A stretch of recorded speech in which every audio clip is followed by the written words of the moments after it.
inches and our force is 2,000 inches pound.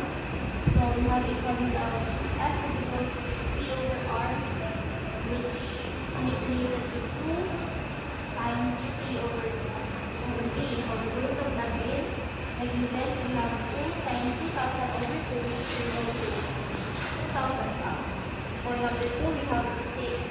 For the same motor and shaft assembly, 1,500, 900 RPM, 40 millimeter, and 10 millimeter.